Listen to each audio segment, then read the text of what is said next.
Hello, and welcome to today's webcast, Strategic Capital Planning, How to Prioritize Projects, Align Funding, and Build Smarter. I'm Justin Marlowe, Senior Fellow with the Center for Digital Government. I'm excited to serve as the host for today's webcast. Thanks for joining us. We're going to have a great session over the next 60 minutes. We do have a few housekeeping notes for you on the screen. We will email a recording of this presentation to all registrants within 48 hours. Please use the recording for your reference, or feel free to pass along to colleagues using the share widget in the console menu. We'd welcome your questions, so please submit them using the Q&A widget in the console menu. Finally, we do have some additional resources available for download via the related content widget, also in the console menu. Joining me today to discuss this very important and timely topic are Michael Tooley, who is Senior Director for Industry Strategy at Aurigo Software. Mike is the former Director of the Montana Department of Transportation, where he served in that role for 8 years. He's also served in several leadership roles in organizations like WashTow and AASHTO, both important state highway organizations. And prior to coming to the wonderful world of capital budgeting, he had an almost 3-decade career in law enforcement. We're pleased to have Michael with us. We're also pleased to have Harry Black. Harry is also a senior fellow at the Center for Digital Government. He's a seasoned executive with extensive leadership experience in both the public and private sectors. And among the many titles that he has held, they include City Manager, Chief Administrative Officer, Chief Finance Officer, Program Manager, and Chief Procurement Officer. So welcome to you both, gentlemen. I'm looking forward to our conversation today. Thank you. Capital budgeting and planning, certainly very, very interesting topic, and a topic that touches on technology, touches on human capital, touches on priority setting, lots of different things we get to in our thinking about many of those contemporary challenges today. But one of, I think, the recurring themes we're going to get into throughout the conversation is this notion of uncertainty. And before we even begin the conversation among us, we want to put a poll question to our audience. And that poll question is, what is the single greatest source of uncertainty in your organization's capital budget process? That is, what is the greatest source of uncertainty in your organization's capital budgeting process? We have 5 choices: cost estimation challenges, human capital constraints, supply chain disruptions, the regulatory environment, or something else. Ask you, Michael and Harry. Michael, start with you. While the audience responds to this, when you think of the greatest source of uncertainty in capital budgeting, given your experience, which of these 5 choices jumps right away? Well, I'd like to say all the above, but the fact of the matter is probably the one that we dealt with the most was cost estimation, because it was the most volatile. Oil prices could rise and fall and leave you with too much or not enough money for a project. So that's the biggest one that I recall. Yeah, I would echo that as well, Justin. Cost estimation challenges are probably number 1. I think my number 2 would probably be sort of a toss-up between supply chain disruptions and regulatory environment, particularly in a state like California. Yeah, makes good sense. Makes good sense. Okay, well, with that, then keeping those responses in mind, we'll go ahead and jump right into our first question for all of you. Obviously, we're going to talk a lot about technology today, but before we get to the technology piece, I think it's important to start with the human capital challenges, right? And so first and foremost, let's talk about people. To what extent does the success of capital budgeting depend on the availability of skilled human capital? So Michael, when you think about that challenge and some of the biggest gaps in human capital around capital budgeting and planning, what comes to mind for you? Yeah, the first thing that comes to mind is so much of the human capital is, well, let's put it this way, seasoned, right? And they've got a lot of experience and they've got a lot of time on the job, and they're approaching retirement a lot more rapidly than we'd probably like to think about. And so trying to backfill that kind of experience is quite difficult. So the recruitment and retention of really good human capital and the planning aspect is critical to maintaining good public infrastructure. Yeah, I would agree with all of that. Obviously, in the public sector, particularly at the local government level, uh, attrition is very high. Vacancy rates are very high, and these are very specialized disciplines. And trying to recruit for this level and diversity of disciplines, we're competing with the private sector. If you're in government, you're competing with all of your big companies at the same time. So, but that's not going to change. So the key for us is to get smarter in terms of how we engage with respect to recruitment and retention. And another area is you have these highly technical and skilled and trained individuals. But what I see too is an opportunity to enhance the overall analytical literacy of all of the disciplines, really, and particularly how they work together in an integrated format. Makes good sense. And I think we're to touch on some tools that can help to bolster that analytical capacity and work across some of those different silos. So excellent, great response to get started talking about the human capital dimension of this. So a second ago, we talked about some of the sources of uncertainty in capital budgeting, and the audience was gracious enough to share some of their feedback on that. I wonder if we could drill into that just for a little bit longer. There's lots of different potential sources of uncertainty. We listed a few of them there. And I'm wondering, Harry, if you could kick us off on this one, just talk about what in your mind are the biggest sources, and we mentioned that just a little bit ago, but also how have we typically tried to address that uncertainty? You think about strategies to deal with that uncertainty. What comes to mind? Yeah, great question. I think every question that's going to be asked this afternoon is going to evolve around kind of different components of the same response. I would say major uncertainties, I think, would be cost escalation. I mean, that's probably number one at this point. Supply chain volatility, as well as an evolving regulatory environment, particularly if you live in a highly regulatory state, such as California. A traditional, from what I've seen, we don't really approach the uncertainty mitigation in as scientific a way as we probably should. And what we typically do is we basically we rely on conservative estimates as well as contingencies that we build into projects. And from what I've been seeing myself personally, is that those contingencies and estimates are really getting blown out of the water on a daily basis. So when you look at what I really am impressed about Aurigo and its software solution is that it kind of helps to level the playing field with respect to providing modern tools to be able to mitigate in a more technical, scientific way.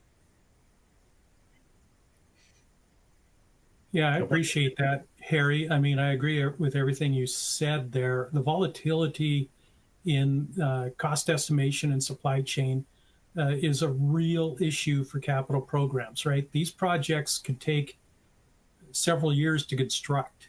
And if you're in the middle of it and say steel goes up or oil goes up, it's really difficult to plot your way through that. One of my favorite individuals in my time at the DOT was the pre-construction engineer. That poor individual was never happy. Either it was too little or too much and never just right. And so you're looking for the Goldilocks solution in a world that doesn't allow for that. And thank you for calling out technology, because I think the good use of technology can take away the high highs and the low lows and give you more of a predictable approach to your capital program. Yeah, well, that makes good sense. So we've hinted at this a little bit, but it's worth asking, the question really directly. We've capital budgeting, for as important as it is, everybody's doing it. It's incredibly expensive, lots of dollars, lots of uncertainty, as we've already discussed. Despite all of our efforts to be as good at it as we can, there's still some real, what we might call blind spots, right? Or still some really important questions that we just really struggle to be able to answer. Michael, when you think about your experience in capital budgeting, what are those biggest blind spots, and what are the questions that you would think we would be able to answer, but that for whatever reason we're not able to answer? Yeah, I think the biggest question, or the biggest blind spot, again, goes back to the volatility of the various markets, right? You're not just buying one commodity, you're buying hundreds. And when it depends a lot upon government policy, say, tariffs, say environmental policy, some of which change from administration to administration every 4 years. If a capital project takes 7 years from envision to completion, then you're absolutely gonna have some issues to deal with, because maybe the next team that comes on in the administration doesn't feel the same about this regulation or that regulation as the previous one, and it upends the entire process, and just magnifies that volatility that Harry and I have both been pretty focused on. So yeah, that's it's a lot to deal with. Yes, to add to that, another big blind spot to me would be would sort of evolve around political or grant driven decisions can sometimes override data-based priorities. And what I mean by that is, particularly in the area of transportation projects, in terms of the timing of the funding, depending upon the source of the funding, could really wreak havoc on any good plan. Another blind spot, we know this, but we don't necessarily address it the way that we should. I haven't quite figured out why, but we often fail to account for long-term maintenance and life cycle costs when ranking and prioritizing projects. So I think technology like this would really answer that question very quickly. Yeah, makes good sense. Speaking of priority setting, and Harry, you had alluded to this just a moment ago. I think it's worth taking some time to talk specifically about how we set how we set priorities in capital budgeting. The challenge seems really obvious. There's lots of projects that we could do, and we have limited resources, and so we can only do some of them. So we have to set priorities. Again, seems obvious, but starting with you on this one, Harry, in your experience, why is that priority setting process easier said than done? Politics. It's as much a governance challenge as it is a technical one, and so professional public administrators working in this kind of area, they have to deal with those governance and political dynamics, particularly in a city where you might have 5 city council members and a mayor. In some cases, you might have 7.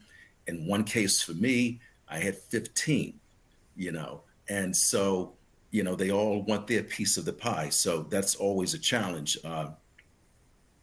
But again, technology is going to help out tremendously with that challenge, because it's going to provide for an environment in which you can, in a very transparent way, scoring frameworks, criteria-based decision systems will create accountability as well as more community trust, and it's going to allow these public administrators to be able to communicate and articulate in a more effective way that I think might provide some insulation for them as it relates to this political and governance dynamic. Yeah, we could do a whole other separate webinar on how to have 15 council members to respond to. That's a whole separate discussion for another day. Absolutely. or maybe not, or maybe you don't want to talk about it. Mike, thoughts on priority set? Yeah, I think Harry spelled it out pretty well. I mean, ideally, we want the data to pick the projects, right? And that data set against what's important to us, like whether it be safety, ride condition, bridge condition, and you take those various factors and then you prioritize what you are able to construct with the money you have, which is still not easy, right? Because, for example, I had a $10 billion backlog that I was trying to address with a $400 million a year program. It was going to take a long time to work through all of that. So the prioritization is the critical piece. And we have to admit, and Harry spoke to it well, politics is always going to be a part of it, right? You're not going to get away from it because the appropriators want to have a say in how things are done. And we get that. But if you have a robust system that will help you prioritize based on data, you can minimize the impact of the politics and actually get the politicians behind you if they're convinced and you have the trust that you know what you're doing, right? And it's not easy to do. I had 150 legislators to try and convince, some of which it was a little easy because they were totally disinterested, right? But the ones that were interested were hyper-focused on this and they wanted to pick projects. And if we had not had a good way of prioritizing, they would have worked their way into picking those projects, which is to the detriment of public infrastructure. Because those individuals, by the time they really get it and they start picking the right things for the right reasons, they're termed out. And now you start all over again. So a good system is a good friend, frankly. Makes good sense. Did you, Harry, it looked like you might have had something else to add there. Go ahead. No, okay. No. I think what I offered and what Mike offered is sufficient. Good. Sounds great. So the a word we've heard, or a phrase I should say, we've heard a lot about in the last certainly decade or so, and in some ways even going back to the federal government's response to the Great Recession when it comes to capital budgeting is the notion of shovel-ready projects. Having a capital budget that is able to identify those projects that are ready to go sooner than later, or if we wanted to be even more descriptive about it, we could say funding ready, right? Both shovel ready in the sense of ready to execute, but funding ready in the sense that they have all of the relevant matching and other resources available so that you can launch a project just as soon as the federal or other support comes in. So I wish we could talk about this notion of shovel-ready projects a little bit more specifically. In your case, Mike, when you think about just the notion of shovel-ready, how have you defined that? What exactly does that mean? And does that require a new or a different approach to capital budgeting? Yeah, so that's a really good question. And really, shovel or funding ready to me is we've got a large, like you heard me talk about that billions of dollars of backlog. We have issues that are already identified, right? We just have to prioritize them to the point where they get into the 5-year program.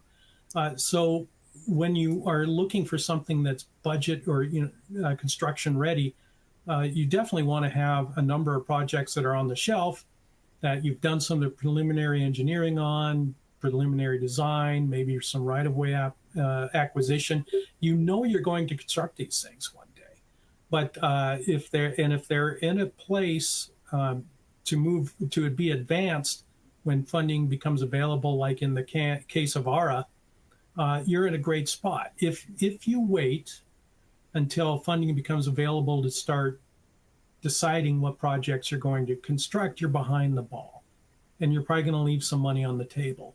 So that's how we looked at it at Montana. Was it doesn't hurt to have a shovel-ready backlog of projects that, should funding come through, you can accelerate the project in order to put the money on the ground the fastest. Yes, I would add to what Mike has said. I think, the ideal position is to be both shovel ready and funding ready, but that's almost never the case.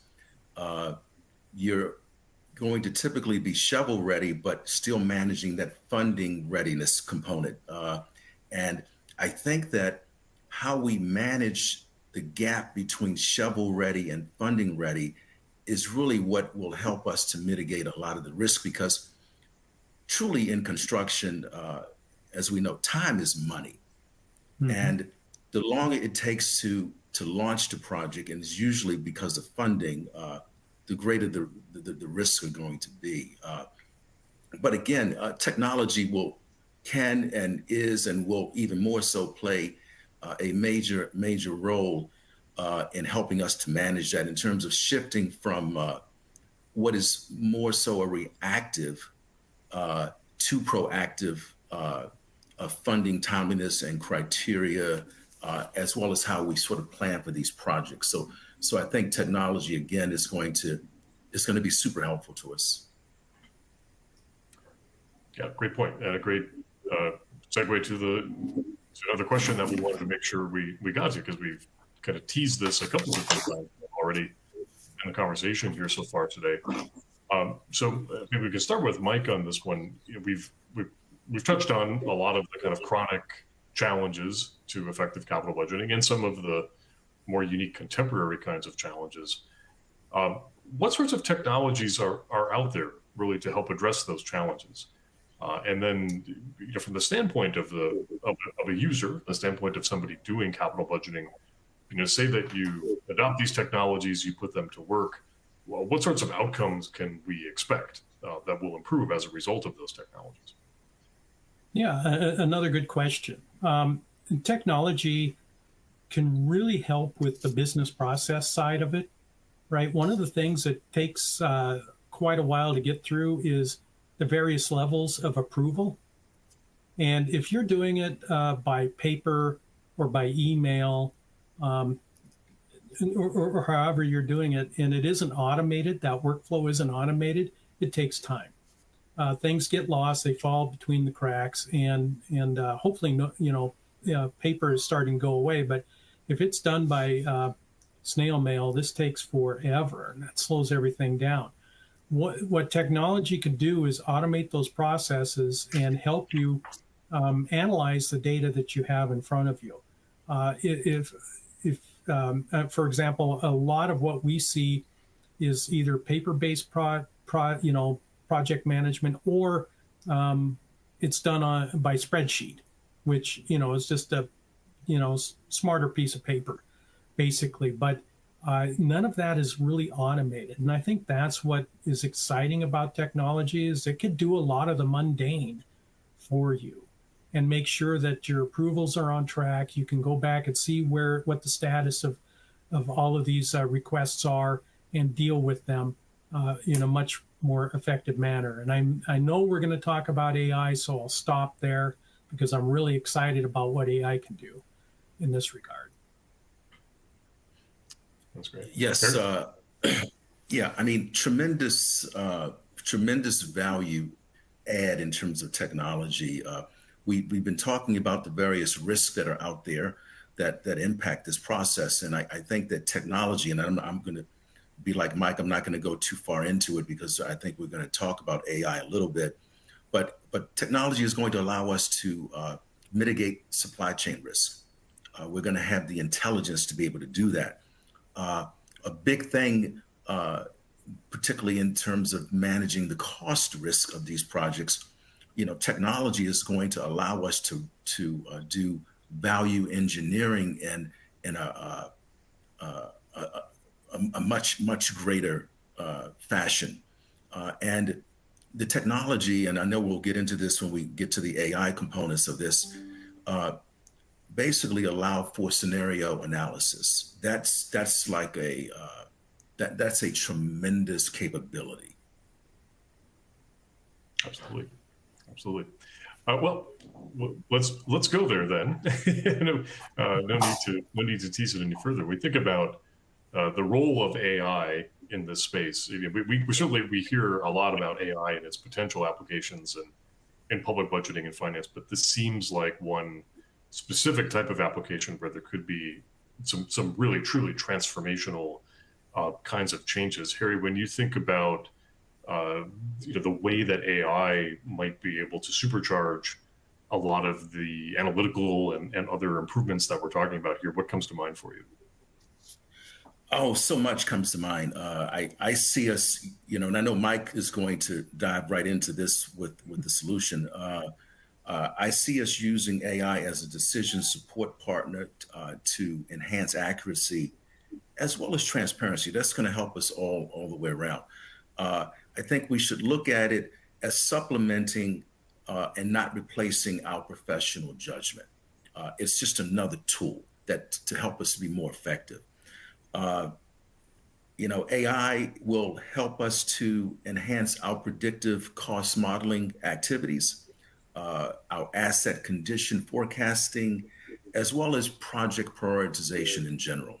So I could go on, but I would really like to hear what Mike has to say on this, because I know he's living this every day. Yep. Thanks, Harry. It's AI. I see its big value in its ability to search through tons of information quickly and accurately. When I came to the DOT, my CFO was very proud of what I call the wall of paper. That was my federal aid program. And it was like you go to the library and it looks like an entire bookshelf, 2 or 3 bookshelves. And that was our federal aid program. That's how we managed it, was with paper. If that's digitized and you want a historical perspective on how federal aid program is done in terms of performance and what to expect in the future, AI can sift through all of that in a matter of seconds and give you a pretty good, I guess, a sense of where you stand. So let's go back to our original main pain point, which is the volatility of markets. Yeah, it's happening today, but it's happened before, and it will happen again. If you have the data in a digital format and an AI assistant, right, not a coworker necessarily, but some way of using AI to sift through that information, it can give you a pretty good sense of where you're going to be, and it can take some of the volatility out of your projections, or at least help you plot your way through it. And to Harry's point also, I don't see AI replacing humans so much, because the AI at the end of the day is still just a computer program, ones and zeros. It doesn't get the emotional sense of what an impact of a project would be to a human being who has to use that infrastructure. So you're always going to need the human looking over the shoulder and saying yes or no. That's appropriate or not appropriate. Think of it this way. But it can definitely help make humans more effective. Absolutely. Those are, some really interesting applications. It certainly gets the imagination going as to what's possible when we put some of these tools in play. We have a couple more questions that we want to go over as a panel, and then we'll turn it over to you, the audience, for your questions and answers. And we have several questions already. I want to encourage you, the audience, to submit the questions in the Q&A widget, and we'll get to as many of them as we can with the time that we have. Going back for a second to the people involved in this, naturally, anytime we start talking about these really dramatic changes in the technologies that we use, it raises the question of the organization being prepared or ready to take those technologies and use them as effectively as possible. So, Harry, from your standpoint, I know you've been through several of these kinds of transformations. When you think about organizations from the standpoint of organizational culture, what in your mind does it mean to be ready to adopt these kinds of technologies, and in particular, to be able to use these kinds of technologies in capital budgeting? Well, I go back to one of my favorite movies, and that's The Godfather. And there's a scene where one of the characters is saying all ships must always be sailing in the same direction. That's easier said than done. Organizations are typically going to be will have technical readiness, but the cultural readiness is the challenge. And how do you align the two of those together as it relates to developing, planning, and executing projects? And that's what we get paid for as executives. That's one of our responsibilities, is to make certain that the organization is aligned in a cohesive way, that it can deliver in a very efficient and effective way. We have to get our organizations to embrace data analytics as, data-driven decision making, and being comfortable and okay with a high level of transparency and their ability to work together in terms of teams, in terms of collaboration. So that's what I see in terms of organizational readiness. Makes good sense. Mike? Yeah. So, people are pretty adaptable, but are they excited to adapt? Not always, right? We get pretty comfortable doing things the way we like to do them and that we have done them for a long time. And then here comes this disruptive influence of technology. And once in a while, it takes some time actually to get your head around that and realize how much easier life would be if you used the tools that are available to you. And again, AI and digitalization, they're both just tools to help you do your job better and faster. So absolutely, I mean, it takes some time to work through that, because as humans, we do tend to allow ourselves to get comfortable. And that's a challenge when it comes to adoption of technology, frankly, not just on the public side, but also private side. For sure. So we're going to one more question for our panel, and then we're going to do one more poll question, give all of you a chance to weigh in on these things. And so after that, we'll go to audience Q&A. So again, I'd encourage all of you, the audience, to go ahead and enter your questions in the Q&A widget, and we'll get to as many of them as we can. So I have one more question for the two of you gentlemen. A lot of what we've talked about today so far has had to do with process, right? How we go through the process of setting priorities, implementing the capital budget, evaluating projects. All of those are very much kind of process-driven considerations. When you think about technology and all the different ways that technology can help to improve those processes, naturally, one of the questions I think the audience asks is, where can you get the biggest bang for your buck? When you think about using technology to improve process, what sorts of applications of technology to specific parts of the process can yield the biggest benefits in terms of improvements in capital budgeting overall? Mike, do you have any thoughts on that, on where in the process to focus technology to get the best results?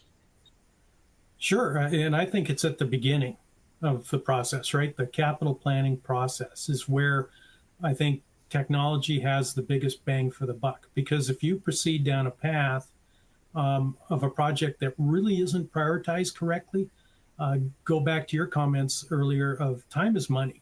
And you've wasted both, frankly, if you pick the wrong project at the wrong time. What you want to do with your limited dollars is put the right amount of money in the right place at exactly the right time. And technology can help humans work to that conclusion. And really, that's the dream state for me, where infrastructure basically, through data, picks its own projects, right? Humans ratify it and construct it. And it all starts with the capital planning process. Got it. I would concur with that, Mike. I would add that, again, I would emphasize what you've already said, is that whole capital planning front end phase is probably the most critical, because as we know, how we generally start things is kind of how we end them. So if we start them out well and good, we're going to have a greater probability for success. And so obviously that front end capital planning phase is critical. But something we haven't talked about, I think that front end capital planning phase can actually set the procurement department up for success for when they're ready to issue construction documents and solicitations, because you're going to have a tighter solicitation. So I think that technology, upfront technology, could really add to great success on the procurement side when you're issuing the solicitation. I agree. You have a much better chance of getting what you asked for if it's properly, absolutely, if it's done early. So thank you. Yeah, great point. Good point. Okay, well, again, I want to encourage all of you to go ahead and submit your questions. Before that, let's go to our second poll question. And for this poll question, again, we've talked a lot today so far about this idea of taking these technologies and putting them to work within organizations.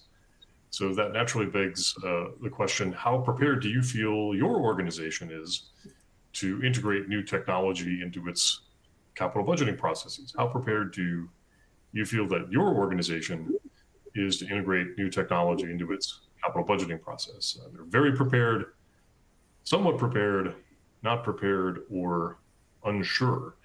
And both of you have worked with lots of different kinds of organizations. I guess rather than pick out one, any general thoughts in your mind? Maybe start with you, Harry, on the overall level of preparedness we tend to see, or the variation in preparedness that we tend to see.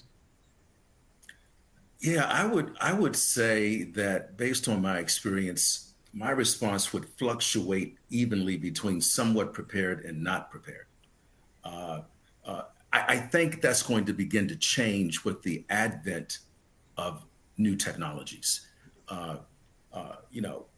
Historically, we would put the capital budget together, but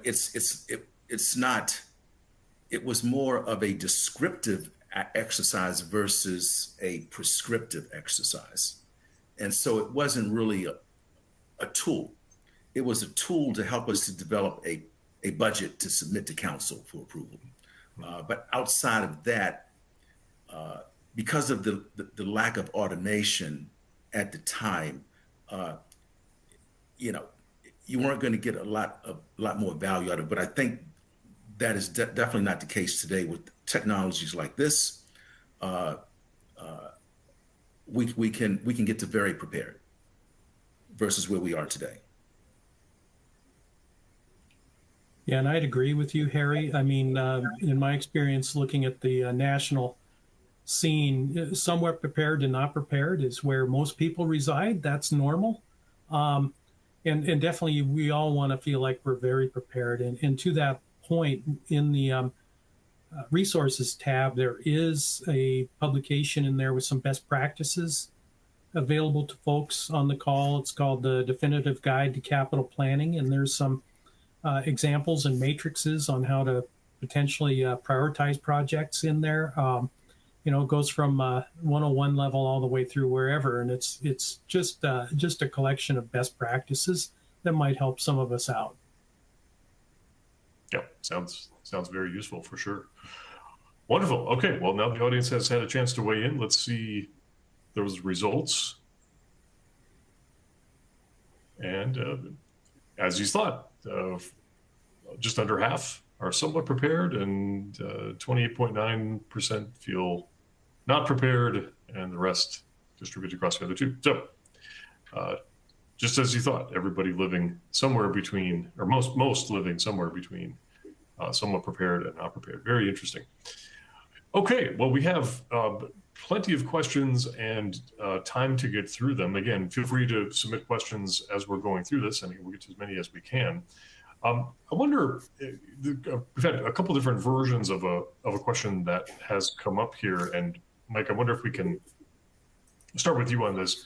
And a couple audience members just asking for some more specifics, right? Exactly, what types of technology do you have in mind, and in your experience, what are particular types of technology applications are people using to deal with some of the challenges that we've discussed here today? Yeah, I appreciate the question. And at Aurigo, where we focus and where we see the most need, where there aren't a lot of organizations working on this, is capital planning. If you have a federal aid program, there's federal aid reimbursement. management. That's a very critical piece of your program.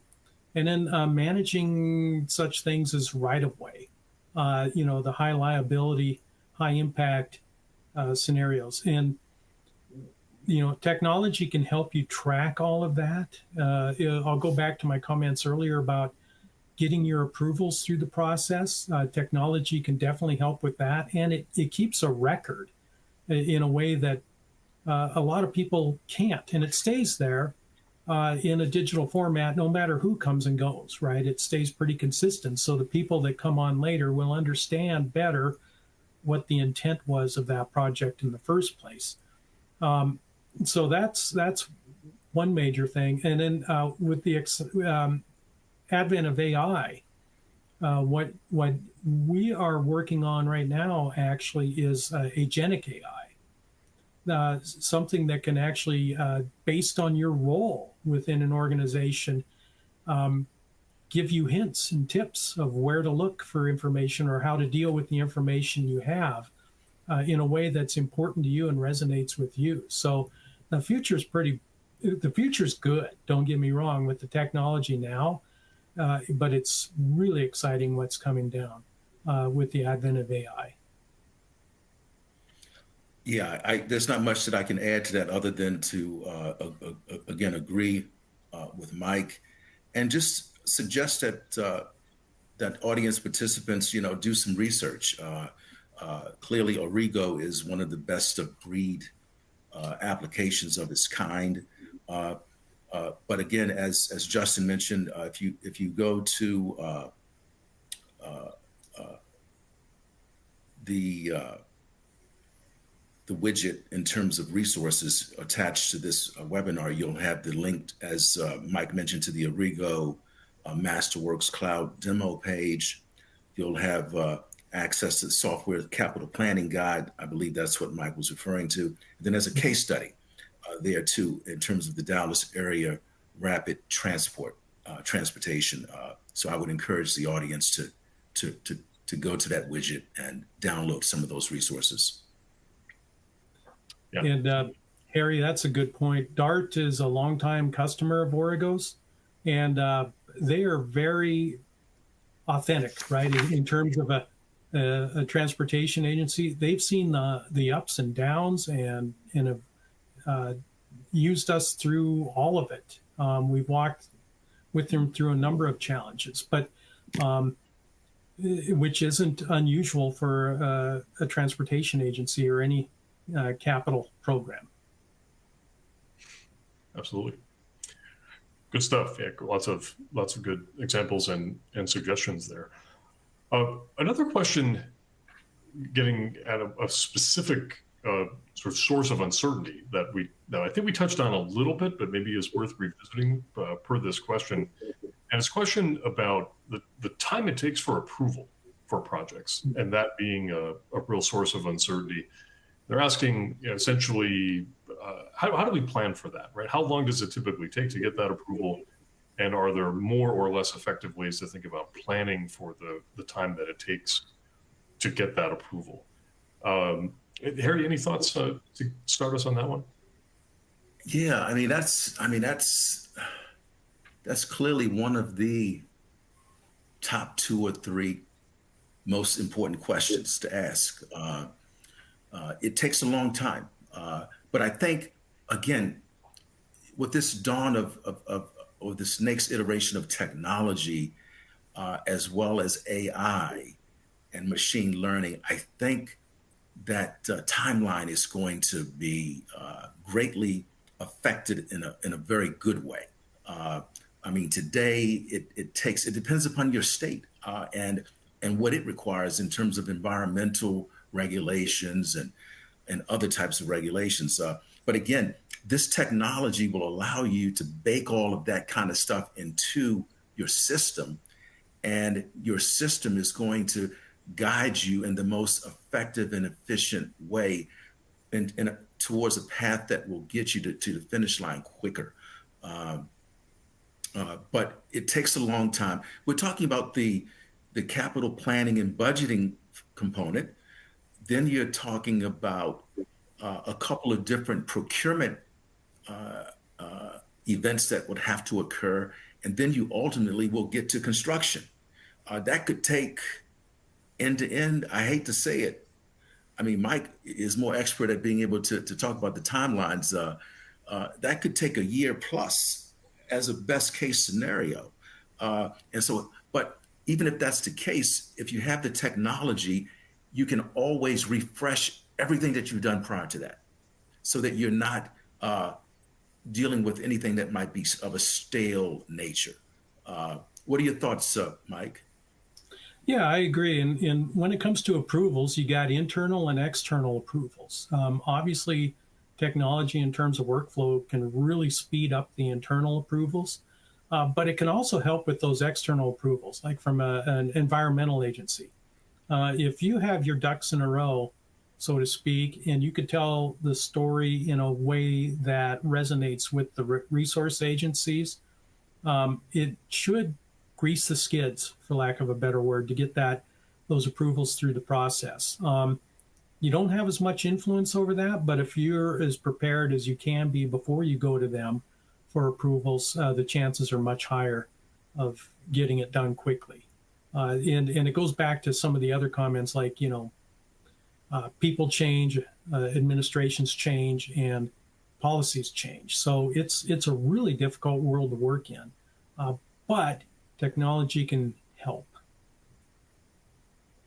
Got it.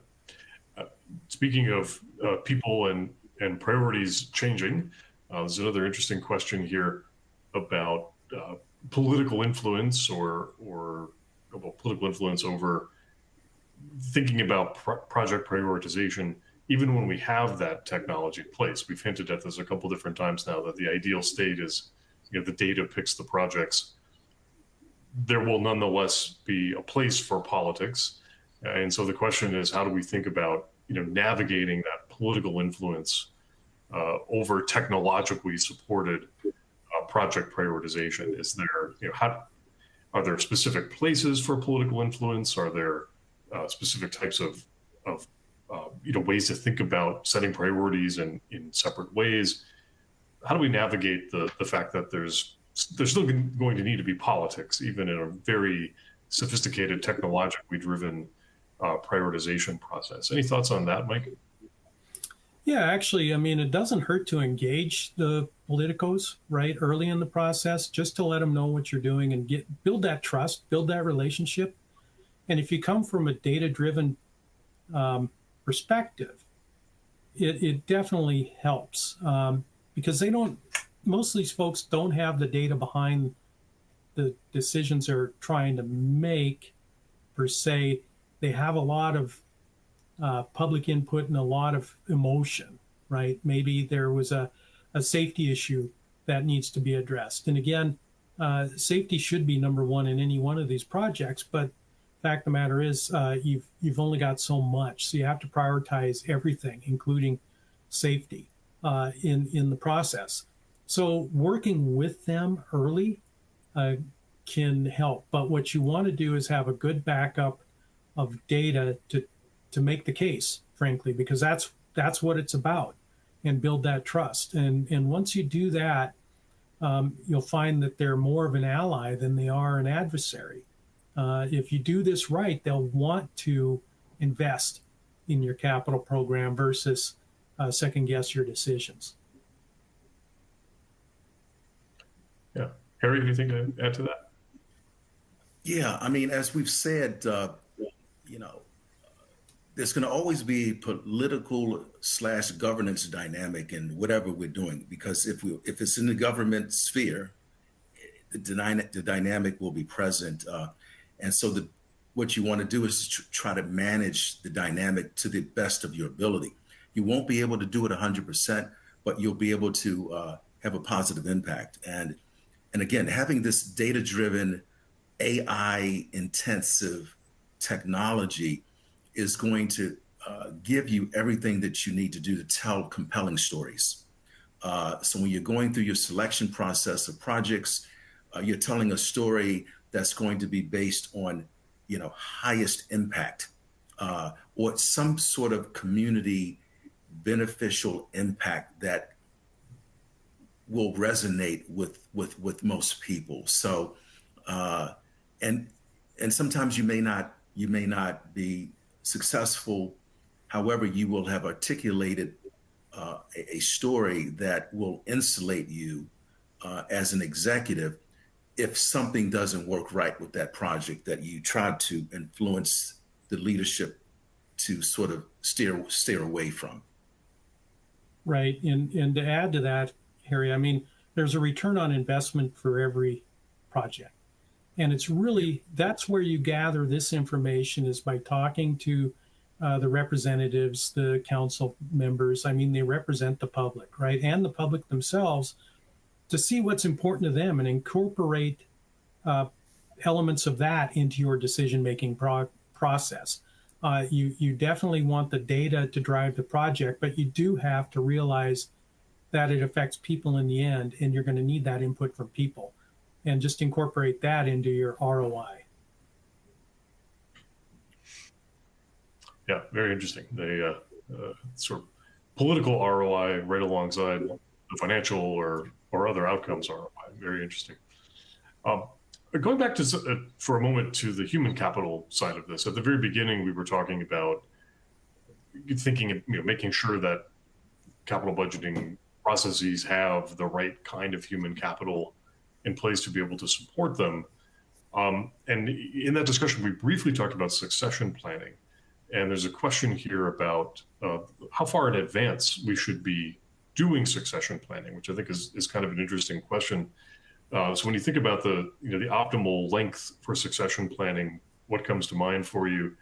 And are there any capital budgeting or capital planning, unique considerations that we should be thinking about when we think about succession planning? Or is it succession planning like most other succession planning we might do in state and local government? Any thoughts on that, Harry? Yeah, definitely. This is just another case for this type of technology and its integration of AI in it. This is a statistic that most people aren't aware of, that about 65% of all public sector employees, federal, state, and local, are either retirement eligible, which means that they can go to HR today and put in their paperwork, or they're near retirement eligible, which means that they can do that within 2 to 3 years. So the notion of succession planning is a lofty idea that we must pursue, but we have to come up with alternative creative ways of meeting our human capital needs because the people are not there. And in government, we're competing with the private sector, the private sector companies that are doing these the designing and construction of projects and so forth. So they're grabbing the talent as well. So it's a challenging period that we're operating in. We do need to do succession planning, but we also need to very early on have an eye towards talent identification within the organization, and then making a major commitment to talent development. So I think that with recruitment and retention and other things, we stand a good chance of getting through, but it's tough. Right. And, I agree with what Harry said. So talent, you want to have a talent pipeline, right? So obviously, some of the human capital is going to stay for a while and promote and move up the chain. And definitely what you want to do, I guess my point is, there's 2 points here. One, you want to capture that knowledge. We talk a lot about data management, but organizations aren't always very good at knowledge management. And you definitely want to find the tips and tricks that these individuals came up with through their career, document that, and instill those best practices in anybody that's coming up through the organization. So on top of that, now technology can memorialize a lot of those decisions in a digital format. So when people do retire, you could still see some of the rationale that they used in order to pick those projects the way they did or build them the way they did. but it's a two-part situation, the knowledge and the person. And really, as somebody gets to their mid-career, say if people typically retire at 30 years, they get past 15, you might want to start seeing how you're going to build a bench behind those individuals with younger workers. And I can tell you from experience in talking to state DOTs in particular, if you have modern tools, that is actually a recruitment tool for you. If you bring in somebody from an engineering school now, fresh out of an engineering school, and you say they have to use this outdated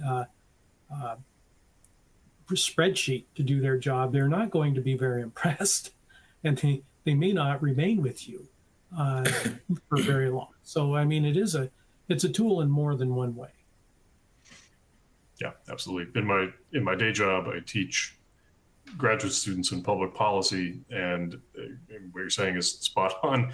It's very difficult to say to students, including and especially to Harry's point, those who are being recruited into the private sector at the same time, that they should take seriously a role in state or local government budgeting and capital budgeting in particular when they inherit these systems that don't necessarily support the work that you're asking them to do. And it says something about values, says something about priorities, and so being able to use these technologies as a recruiting tool makes perfect sense.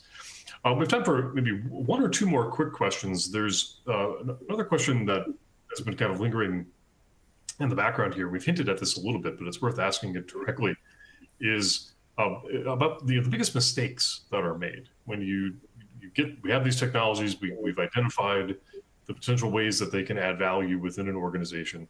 What are some of the biggest challenges, the biggest mistakes that in your experience you observe organizations making when they try to incorporate these types of technologies, particularly in the capital budgeting and priority setting and finance setting? Harry, any thoughts on that specifically? Absolutely. I'm going to throw my procurement hat on for this question. I think that something that I try to stress as often as possible is that when you make a decision that you're going to make an investment in any kind of technology solution that has sort of an enterprise-wide or a somewhat of an enterprise-wide utilization and impact, you need to do your homework before you issue that first solicitation. You need to understand what's available in the marketplace, what are the best of breed technologies. In this space, I would have no issue with labeling this particular Aurigo application as being best of breed. And you need to ask yourself a series of questions. What it is that you want to accomplish? Okay, what is this technology intended to do? Who's going to be working on the technology? And the whole idea is having a pre-acquisition process that will enable you to select a company that you have the best opportunity to establish a very good, effective relationship with, because that's what it is. It's a relationship. And that's going to permeate through the entire acquisition and implementation phases of whatever you decide to procure. And Harry, you're exactly right. I see the same mistake, right? As public employees, we like to fix problems. That's why we came here. We want to help people get things done. And we see technology as a tool to make that happen, but we really don't look inward first at our own business processes or things that we might be doing that could be improved before we go and acquire this tool. And so if you don't do both sides of it and look for best practices, but yet just procure a tool, you're probably leaving some good options for yourself on the table. And so I agree with what you said. Yeah, I would also add, in essence, it would be like doing a specific SWOT analysis for this impending procurement. Mm-hmm. Before you issue it, sort of from an internal standpoint. And I agree. The one I've seen that did this the best, Amtrak. They did an amazing job of doing exactly what you suggested. Excellent. Well, speaking of making the trains run on time, to stretch the metaphor maybe a little too far, we want to be respectful of everyone's time here on today's webcast. So we'll wrap it up here. In closing, just want to thank you, Mike and Harry, for sharing all of your insights on today's webcast. It's been a lot of fun. And we'd also like to thank Aurigo Software for making it possible to have this important webcast discussion today. And of course, thanks to all of you, our audience, for spending some time with us. We look forward to seeing you again soon at another Center for Digital Government event. Have a great rest of your day.